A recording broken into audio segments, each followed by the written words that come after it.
ఓం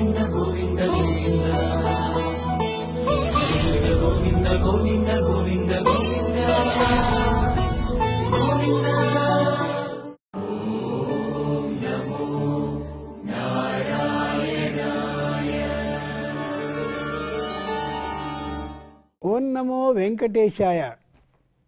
శ్రీ విష్ణు సహస్రనామ మాధుర్యం అనే ఈ శీర్షిక 10వ ఘట్టానికి చేరింది.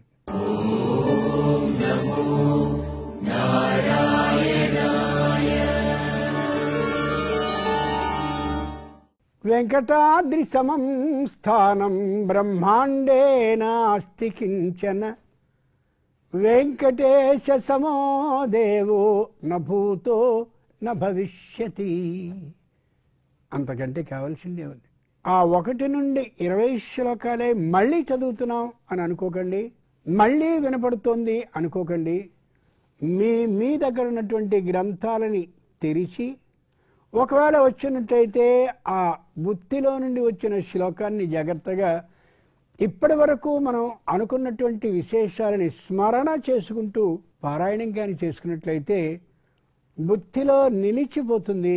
ఎప్పుడు ఎక్కడ మీరు పారాయణం చేసుకున్నా, పారాయణాన్ని వింటున్నా, యథార్థంగా చెప్తున్నాను, నిద్రలో మెళుకు వచ్చినా సరే ఈ భావం గుర్తొస్తుంది. అంత గొప్పగా వినిపింపబడింది శ్రీ విష్ణు సహస్రనామ స్తోత్రం. అంచేతనే మాధుర్యము అని శీర్షికలో మనం పెట్టాం.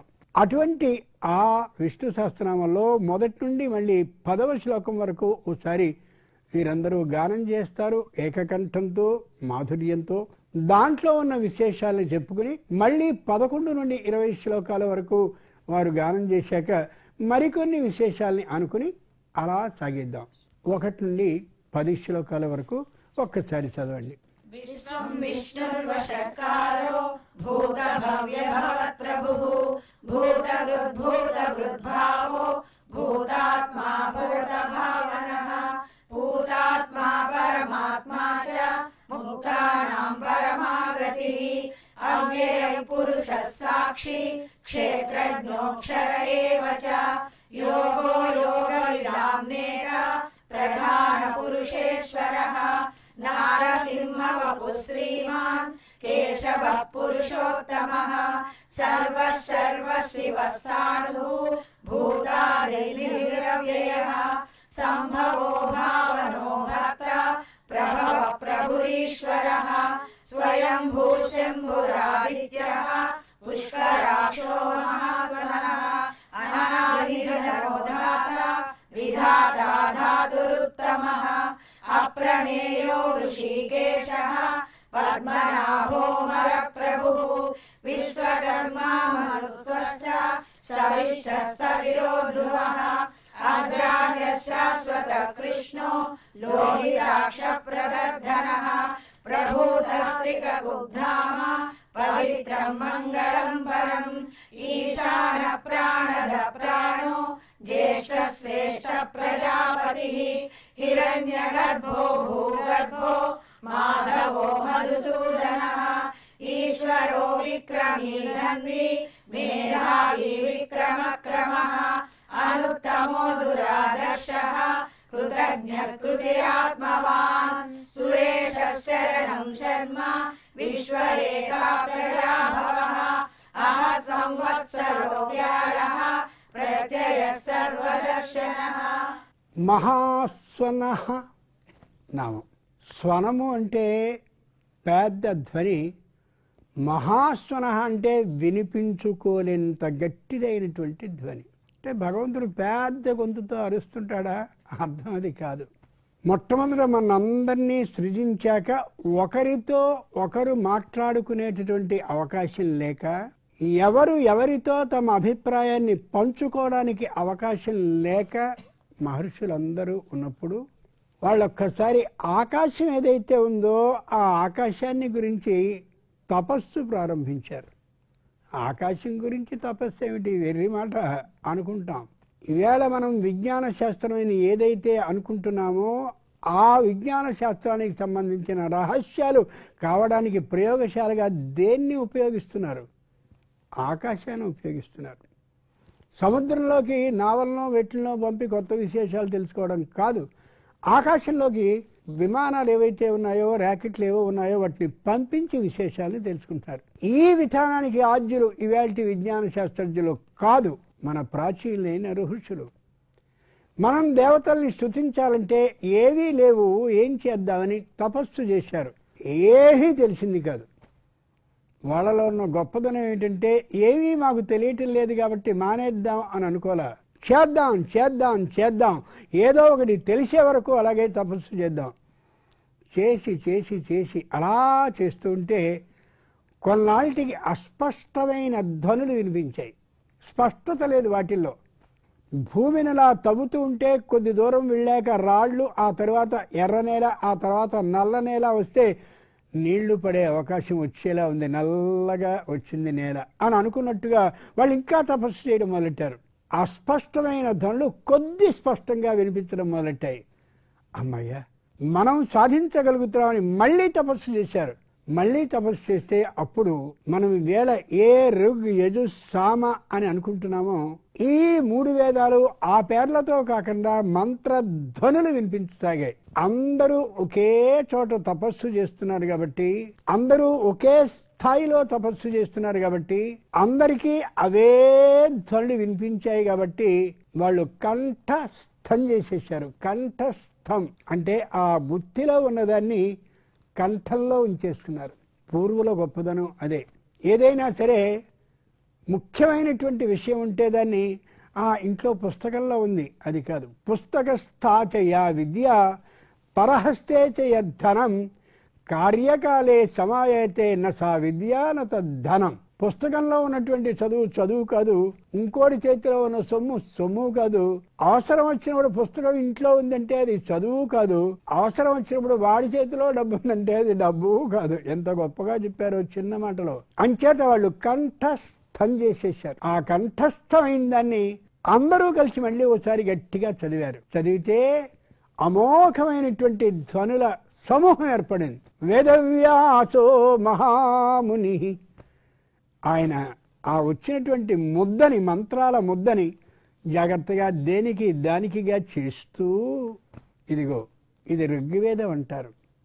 ఏ దేవుడు ఏ రూపంతో ఏ విధంగా ఏ విధమైనటువంటి పదార్థాన్ని స్వీకరిస్తాడో, ఏ లోకంలో ఉంటాడో, ఏ మంత్రాల ద్వారా ఆయన్ని ప్రసన్నుని చేసుకోవచ్చో దీన్ని ఇదిగో ఋగ్వేదము అని పేరు పెడుతున్నాను అన్నాడు.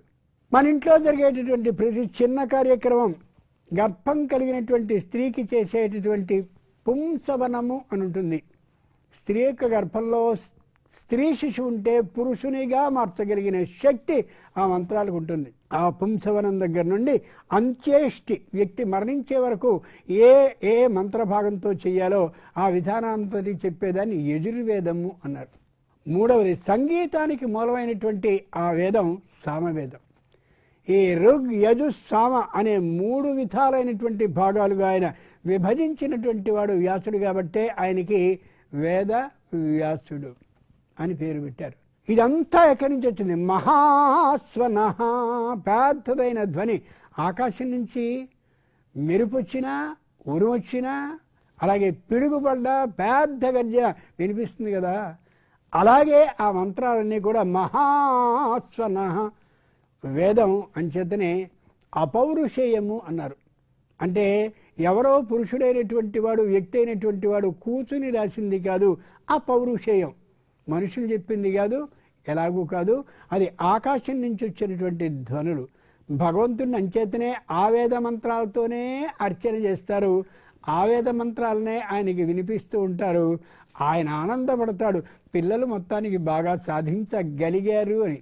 అటువంటి మహాస్వన రూపంలో, శబ్ద రూపంలో ఉండేటటువంటి వాడు భగవంతుడు అని దీని అర్థం. ఎంత గొప్ప నామం ఇది! 4 అక్షరాలు మహాస్వన అనేది. ఇంత అర్థం. ఇలాంటి అర్థాలు అనేక ఉన్నాయి. ఇప్పుడు 1 నుండి 10 శ్లోకాల వరకు చదివారు కదా.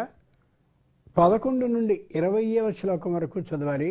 అందరూ ఒక్కసారే ప్రారంభిస్తే చెవికి వినడానికి సంతోషంగా ఉంటుంది. మనకి చిత్రం గీయడం రాకపోయినప్పటికీ కూడా చిత్రకారుడు ఏదైనా పొరపాటున అదో రకంగా గీస్తే ఏదో తేడాగా ఉందే అంటాం. మనకి సంగీతం రాకపోయినా ఆ చదివే సందర్భంలో అక్షరం తప్పు చదివితే అబ్బో తప్పుగా ఉందే, భగవంతుడంత గొప్పవాడు, మన చేత గుర్తింపచేసే శక్తిని మనకిచ్చాడు. అంచేత 11 నుండి 20 వరకు మనం పారాయణం చేయబోయే ముందు నేను ఇలా అంటాను అనగానే అందరూ సరిగ్గా ఏకకాలంలో ప్రారంభించండి. చాలామంది ముందు నాటికి మనని చూసి పారాయణాన్ని ఇంట్లో చేయబోతారు, అనుమానం ఏమాత్రం లేదు. వాళ్ళు కూడా ఏకకాలంలో ప్రారంభిస్తారు. అలా మనం వాళ్ళకి స్ఫూర్తిదాయకులం అవుదాం. ఇప్పుడు 11 నుంచి 20వ శ్లోకం వరకు మనం గానం చేయబోతున్నాం.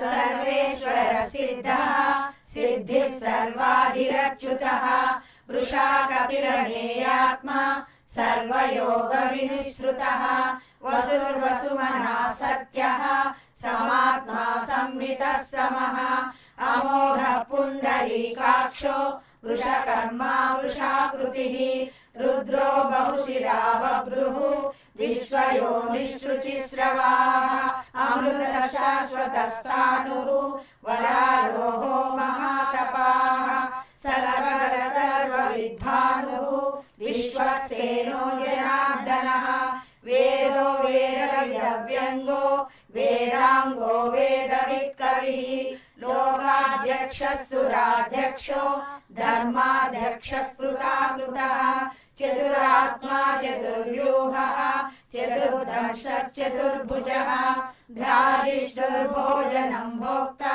సహిష్ఠుర్జగదాదిజः అనఘో విజయో జేత విశ్వయోనిః పునర్వసుః ఉపేంద్రో వామన ప్రాంశుః అమోఘః శుచిరూర్జితः అతీంద్రः సంగ్రహः సర్గో ధృతాత్మా నియమో యమః వేద్యో వైద్యः సదా యోగి వీరः మాధవో మధుః అతీంద్రియో మహామాయో మహోత్సాహో మహాబలః మహాబుద్ధిర్మహావీర్యో మహాశక్తిర్మహాద్యుతిః అనిర్దేశ వపుః శ్రీమాన్ అమేయాత్మా మహాధృక్ మహేశ్వాసో మహీభక్త శ్రీనివాసः సదాంగతిః అనిరుద్ధः సురానందో గోవిందో గోవిదాంపతిః.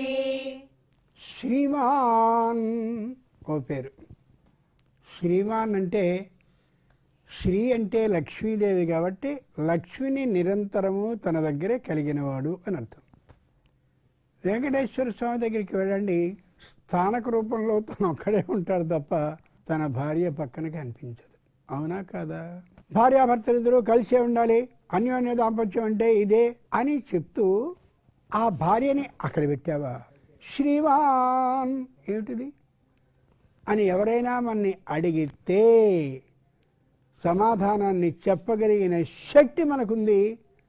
ఆ ధైర్యంతో సమాధానాన్ని వారికి చెప్పి మాట్లాడే హక్కు లేకుండా చేయగలగాలి. ఏ మహానుభావుడైన వెంకట ప్రభు ఉన్నాడో ఆయన శ్రీవత్సాంకిత వక్షసం లక్ష్మీదేవిని నిరంతరం ధరించే ఉంటాడు. స్నానాన్ని చేసేటటువంటి సందర్భంలో కూడా ఆ హారాన్ని తీయకుండా స్నానాన్ని చేయిస్తారు. శ్రీమాన్ ఎప్పుడూ లక్ష్మీదేవితో కలిసే ఉండేటటువంటి వాడు ఆయన. మరి ఆవిడ ఎలా ఉంది? అక్కడ తిరుచుకనూరులో ఎలా ఉంది ఆవిడ? ఒక్కటే గుర్తుంచుకోవాలి. లోకల్లో అయ్య అమ్మ అనే ఇద్దరిలో అయ్య కంటే అమ్మ చాలా దగ్గరగా ఉంటుంది. ఎక్కడైనా పిల్లలందరూ కూడా అమ్మ దగ్గరికి వెళ్ళి ఇది నాకు కావాలమ్మా, నాన్నకు ఒకసారి చెప్పు అంటారు. అంచేత అమ్మ అక్కడుండి ఆయన్ని చూసే సమయం లేదా, ఆరోగ్యం బాగుండలేదా, లేకపోతే వెంటనే వెళ్ళిపోవాల్సి వచ్చిందా, ఆయనకి కోపం వస్తుందని భయపడకు, నేను చెప్తానులే అంటుంది ఆవిడ. ఎంత గొప్ప మాట! నిజమైనటువంటి పని మనకి ఉండి దర్శనం చేసుకోలేక ఆయన్ని చూడలేక అకస్మాత్తుగా పని మీద వెళ్ళిపోయే పరిస్థితే మనకుంటే అమ్మ దగ్గర చెప్తే నేను చెప్తాను అని చెప్తుంది. ఒకటి. రెండు, మరి అక్కడ బ్రహ్మాండమైన బ్రహ్మోత్సవాలు జరుగుతున్నాయి, అనేకమైన వాహనాలు సేవలు జరుగుతున్నాయి. అమ్మా మరి చూడలేకపోతున్నాను కదా అని బాధపడతావా? అక్కడ ఏ ఉత్సవాలు జరుగుతాయో అన్ని ఉత్సవాలు ఇక్కడ జరుగుతాయి. ఏ వాహనోత్సవాలు జరుగుతాయో అన్నీ ఇక్కడ జరుగుతాయి. ఏ పుష్కరిణి అక్కడ ఉందో ఇక్కడ ఆ పుష్కరిణి ఉంది. ఆ ఉత్సవాలు జరిగేటటువంటి సమయంలో గరుడుడు ఎలా ఆకాశంలో విహరిస్తూ అంతసేపు ఉంటాడో ఇక్కడ కూడా అలాగే ఉంటుంది. పల్యంకిక ఉత్సవం, పల్లకీ సేవ అక్కడ ఉంది, ఇక్కడ ఉంటుంది. అక్కడ ఏనుగులుంటాయి. ఆ మహావిష్ణువుకి అమోఘమైన తుండాలను ఎత్తి బ్రహ్మాండంగా ఘేంకరించే విధానం ఇక్కడ ఉంది. అక్కడ ఊరేగింపులో ఎద్దులు పెడతాయి, ఇక్కడ ఉంది. ఏం లేదురా, అక్కడ ఆయన శ్రీమాన్, నన్ను కలిగినవాడు. ఇక్కడ నేను శ్రీమతిని కలిసి ఉన్నదాన్ని. ఆయన నన్ను సేవిస్తే ఆయన్ని సేవించినట్టే, ఆయన్ని సేవిస్తే నన్ను సేవించినట్టే. మా ఇద్దరిలో ఏ విధమైన భేదము లేదు. ఈ విషయాన్ని గుర్తుంచుకో. అంచేత అక్కడికి వెళ్ళే అవకాశం కానీ లేకపోతే నన్ను ప్రార్థించు, ఒక్కసారి నాకు కనిపించు, నేను ఆయనకి చెప్పి నీకు అక్కడికి వెళ్ళిన అవకాశాన్ని అనుగ్రహాన్ని ఇస్తూ వెళ్ళినట్టుగా నిన్ను నమోదు చేస్తాను. ఎంత గొప్ప తల్లి, గుర్తుంచుకోండి. దీని ద్వారా లౌకికంగా మనం నేర్చుకోవాల్సింది కుటుంబాల్లో విషయం ఉంది. పిల్లలు ఎప్పుడూ నేరుగా నాన్న దగ్గరికి వెళ్ళిపోకూడదు. నాన్న భయం ఉండాలి, అమ్మ చనువు ఉండాలి. అమ్మ దగ్గర చనువు, నాన్న దగ్గర భయం ఉంటే కుటుంబాలు పైకొచ్చి తీరుతాయి. ఈవేళ అమ్మ దగ్గర భయం, నాన్న దగ్గర చనువు ఉండేసరికి ఇష్టం వచ్చినట్టుగా సంసారాలు అయిపోతున్నాయి అనేది మన కళ్ళ ముందు చూస్తున్నటువంటి ప్రత్యక్షమైన విశేషం. పూర్వులు ఏ కథని రాసినా దాన్ని కథగా అనుకోవద్దు. పూర్వుల చరిత్రలు ఏమన్నా అవి మనకి మార్గదర్శక సూత్రాలుగా కానీ భావించినట్టయితే కుటుంబాలు బాగుపడి తీరుతాయి. ఆ విశేషాన్ని శ్రీమాన్, ఆవిడ సంపద కలిగిందే, ఈయన సంపద కలిగినటువంటి వాడే, ఏ విధమైన అనుమానం లేదు. ఎంత అర్థం! శ్రీమాన్ అనేది 2 అక్షరాల పదం, నకార పొల్లు కాబట్టి పొల్లుని పదంగా అక్షరంగా లెక్కయ్యరు. 2 అక్షరాల పదంలో ఇంత అర్థం దాగుందా? మరొక్కసారి 11 నుండి 20వ శ్లోకం వరకు చదవండి. దాంట్లో దాగున్న మరో కొత్త విశేషాన్ని అనుకుందాం. ఆ తర్వాత 11వ భాగానికి వెళదాం. చదవండి. అజః సర్వేశ్వర సిద్ధః సిద్ధి సర్వాధిరచ్యుతః వృషా కపిలమేయాత్మా సర్వయోగ వినిశ్రుతః వసుర్వసుమనః సత్యః సమాత్మా సంహితః సమః అమోఘ పుండరీకాక్షో వృషకర్మా వృషాకృతిః రుద్రో బహుశిరా బభ్రుః విశ్వయోనిసృచిస్రవాః అమృత శాశ్వతస్థాణుః వరారోహో మహాతపాః సర్వగః సర్వవిద్వానుః విశ్వక్సేనో జనార్దనః వేదో వేదవిదవ్యంగో వేదాంగో వేదవిత్కవిః లోకాధ్యక్షः సురాధ్యక్షో ధర్మాధ్యక్షः కృతాకృతః చతురాత్మా చతుర్వ్యూహः చతుర్దంష్ట్రः చతుర్భుజः భ్రాజిష్ఠుర్భోజనం భోక్తా సవిష్ఠుర్జగదాదిజः అనఘో విజయో జేత విశ్వయోనిః పునర్వసుః ఉపేంద్రో వామనః ప్రాంశుః అమోఘः శుచిరూర్జితः అతీంద్రः సంగ్రహः సర్గో ధృతాత్మా నియమో యమः వేద్యో వైద్యः సదా యోగి వీరः మాధవో మధుః అతీంద్రియో మహామాయో మహోత్సాహో మహాబలః మహాబుద్ధిర్మహావీర్యో మహాశక్తిర్మహాద్యుతిః అనిర్దేశ వపుః శ్రీమాన్ అమేయాత్మా మహాదృదృక్ మహేశ్వాసో మహీభర్త శ్రీనివాసः సతాంగతిః అనిరుద్ధः సురానందో గోవిందో గోవిదాంపతిః. సర్వవిత్, అన్ని మార్గాలు తెలిసినటువంటి వాడు శ్రీ మహావిష్ణువు. సర్వగహ, అన్ని విధాలుగాను నడవగలిగినటువంటి వాడు కూడా శ్రీ మహావిష్ణువే. కొందరు రాక్షసుల్ని ఉపాయంతో చంపుతాడు, కొందరు రాక్షసుల్ని ఎదుర్కొని అపాయం వస్తుందని తెలిసినప్పటికీ కూడా అపాయం అనేటటువంటి మాటకి నిజమైనటువంటి వ్యాకరణపరమైన అర్థం వేరుగా ఉంటుంది. మామూలుగా లౌకికమైనటువంటి అపాయం కలిగినప్పటికీ కూడా ధైర్యంగా ఎదుర్కొంటాడు ఆయన. సర్వవిత్, ఎవరితో ఎక్కడ ఎలా మాట్లాడితే పని అవుతుందో తెలుసు ఆయనకి. బలిచక్రవర్తి బ్రహ్మాండమైనటువంటి యాగం చేస్తున్నాడు.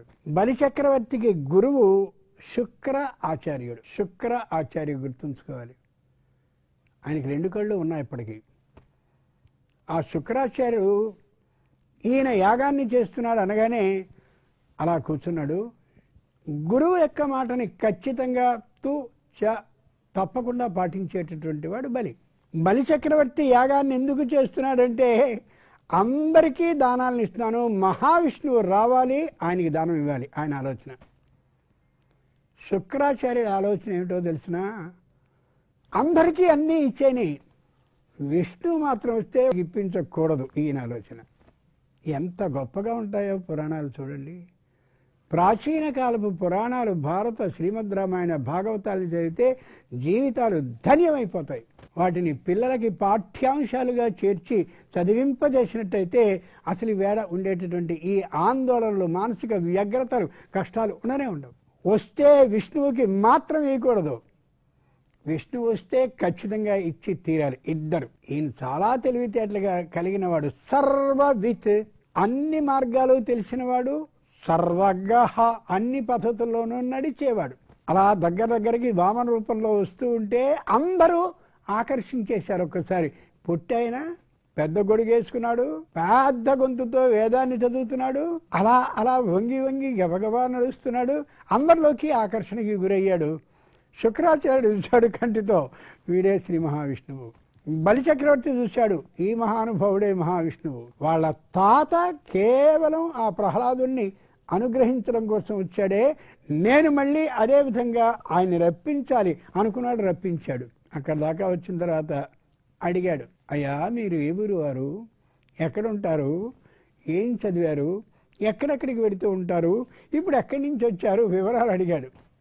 ఇది నాకు నెలవని ఏ రీతి పలుకుదు, ఒక చోటనక ఎందు ఉండనేర్తు, ఈ నడవడిని ఎట్లు వక్కాణింతు, పునిముప్పోకల పోవ నేర్తు, అది నేర్తుని ఇది నేర్తునని ఏల చెప్పంగా, నెరుపులన్నీయు నేన నేర్తు, ఎవని వాడనంచేమని నుడువుదు, నాయంత వాడనై నడువ నేర్తు, ఒరులు కాదు నాకు ఒరులకు నేను అవుదు, ఒంటివాడ చుట్టమొకడు లేడు, సిరియు కలదు తొల్లి చెప్పెద నాటంకి, సుజనులందు తరుచు చొచ్చి ఉందు. ఎంత తెలివితేటలుగా సమాధానం చెప్పాడో చూడండి వామన రూపంలో ఉన్న విష్ణువు. ఇది నాకు నెలవని ఏ రీతి పలుకుదు, ఒక చోటనక ఎందు ఉండనెత్తు, ఈ నడవడి అని ఎట్లు వక్కాణింతు, పుముపోకల పోవనెత్తు, అది నేర్తు నిది నేర్తునని ఏల చెప్పంగా, నెరుపులన్నీయు నేన నేర్తు, ఎవని వాడన చేమని నడువుదు, నాయంత వాడనై నడువ నేర్తు, ఒరులు కాదు నాకు ఒరులకు నేను అవుదు, ఒంటివాడ చుట్టమొగడు లేడు, సిరియు కలదు తొల్లి చెప్పెద నాటంకి, సుజనులందు తరుచు చొచ్చియుందు. ఏ ఊరు వాడిని అని అడుగుతావా? నాకే ఊరుంది, ఒకప్పుడు వైకుంఠంలో ఉంటాను, పైకి చెప్పలేదు కానీ దానిలో అర్థం. ఒకప్పుడు వైకుంఠంలో ఉంటాను, ఇంకో చోట భూలోకంలో ఉంటాను, ఇంకో చోట అయోధ్యలో ఉంటాను, ఇంకో చోట అదిగో యశోదమ్మ ఇల్లుంది కదా అక్కడ ఉంటాను, ఇంకోసారి నందగోపురజంలో ఉంటాను. ఎక్కడ ఉంటాను ఏం చెప్పమంటావయ్యా? పోనీ అయితే సరే, బాగానే ఉంది. ఈ నడవడి అని ఏ నడవడి అని ఎట్లు వక్కాణింతున్, ఈ నడవడి అని ఎట్లు వక్కాణింతున్. అవును, నీ వృత్తి ఏమిటి, నువ్వేం చేస్తుంటావు అంటావా? అలా కూడా చెప్పలేను. పునిముప్పోకలన్ పోవనెత్తున్. ఓసారి ప్రార్థిస్తాను, ఇదిగో ఇప్పుడు చూసావుగా ప్రార్థన చేసుకున్నాను. ఓసారి గదముచ్చుకుని అమాంతంగా యుద్ధానికి సిద్ధపడతాను. ఆ శిశుపాలుని సభాస్థలంలో చక్రంతో వధించాను చూడు, అలా ఉంటాను. ఈ నడవడని నేనేం చెప్పను, ఎలా అయినా ఉంటాను, లో అర్థం అది. అంతేకాదు, అసలు నీకేమొచ్చు విద్య, నువ్వేం చేస్తుంటావు, నీ వృత్తి ఏమిటంటావా? ఇది నేర్తు నది నేర్తునని ఏల చెప్పంగా, నెరుపులన్నీయు నేన నేర్తున్, లోకంలో ఎన్నైతే మంచి మెళకువలు ఉంటాయో అన్ని మెళకువలు నాకు తెలుసు. ఇదిగో కొత్తదైన మెళకువతో ఇక్కడికి వచ్చాను నేను. అర్థమవుతుందా? బాగానే ఉందయ్యా, నాకేదో తెలిసి తెలియనట్లుగా అనిపిస్తోంది అన్నట్టుగా ఆలోచిస్తూ ఉంటే అన్నాడు, ఎవని వాడనను చేమని నుడువుదు నాయంత వాడనై నడువనెత్తు. మీ అమ్మ పేరేమిటి, నాన్న పేరేమిటి, మీ తాత ఎవరు, ఏమిటి చెప్పు, మొత్తం అంటావా? ఏం చెప్పంటావు? కృతయుగంలో పృశ్ని గర్భుడు అనేటటువంటి ఇద్దరికీ కూడా నేను పుట్టాను. అప్పుడు ఆ జన్మ. తర్వాతి జన్మకు వచ్చేసరికి అదితి కశ్యపులకి ఇదిగో వామనుడిగా పుట్టాను. ఇంకోసారి అత్రి అనసూయ దంపతులకు పుడతాను. ఇంకోసారి దశరథ మహారాజుకు పుడతాను. ఇంకోసారి యశోదమ్మకి పుడతాను. ఎప్పుడు ఎవరికి ఎలా పుడతాననేది నాకే తెలియదు, నీకేం చెప్తాను? ఎందరో తల్లిదండ్రులు ఉన్నారు, ఎవరూ మాత్రం నాకు కాదు. ఒరులు కాదు నాకు. నీ చుట్టాలెవరు, మీ మేనత్త ఎవరు, మీ మేనమామ ఎవరు, మీ తాత ఎవరు, ఎవరు లేరు. ఒరులు కాదు నాకు, ఒరులకు నేను అవుదున్. ఏదైనా కష్టం వచ్చినప్పుడు వాళ్ళు నన్ను అడగాలి తప్ప నేను ఎవరిని అడిగేవాడిని కాదు. ఒంటివాడన్ ఏకో దేవ, ఒకే ఒక్కడిని. అద్వితీయ, రెండు అనేది లేనివాడిని. ఒంటివాడ చుట్టము ఒకడు లేడు, నాకు ఎవడూ చుట్టం లేడు, నేనందరికీ చుట్టాన్ని. సిరియు కలదు తొల్లి, లక్ష్మీదేవి వైకుంఠంలో ఉంది, నేను ఇక్కడ ఈ యాచనకు వచ్చాను. ఇక్కడికి చెప్పేదనా టెంకి. ఇంతకీ నువ్వు ఎక్కడుంటావు, చెప్పేమిటి, ఇష్టం మాట్లాడతావు అంటావేమో, ఖచ్చితంగా చెప్తా. చెప్పేదనా టెంకి, నా టెంకి అంటే స్థలం చెప్తాను. సుజనులందు తరుచు చొచ్చియుందు, మంచి హృదయం కలిగినటువంటి వాళ్ళల్లో నేను ఉంటాను. ఇదిగో ఈ శుక్రాచార్య లాంటి వాళ్ళలో మాత్రం కాదని. కళ్ళు పోయాయి శుక్రాచార్యకి. ఏమిట్రా చెప్పాడు, ఇంత జాగ్రత్తగా మాట్లాడుతున్నా అంటే వీడే మహావిష్ణు అనుకుని రాజ్యం మొత్తం ఎగిరిపోతుంది, వీడికి దానం ఇస్తే ఇవ్వద్దు అన్నాడు. ఇవ్వడం అంటూ వస్తే ఈయనకే ఇస్తాను. అది భాగవతం అంటే. ఎంత గొప్ప విషయం. సర్వవిత్, చిన్న మాటకి ఇంత అర్థం. ఇట్లాంటివి అనేకమైనటువంటి రహస్యాలు ఉన్నాయి. ఇప్పటికి 10వ భాగం ముగుస్తోంది. మళ్ళీ మనం 11వ భాగానికి వెళ్ళబోతాం. ఈ 10వ భాగం వరకు ఉన్నటువంటి అన్ని విశేషాలని జాగ్రత్తగా మననం చేసుకుంటూ ఉన్నట్లయితే, కొత్త కొత్త విశేషాలు మననం చేసుకుంటూ ఉన్నట్లయితే శ్రీ విష్ణు సహస్రనామ మాధుర్యం అనేది మనకి రమ్యాతి రమ్యంగా, మధురాతి మధురంగా బుద్ధిలో ఉండిపోయి కంఠస్థమై వంట పట్టే అవకాశం ఉంటుంది. ఓం నమో వెంకటేశాయ. ఓం నమో వెంకటేశాయ. ఓం నమో నారాయణాయ.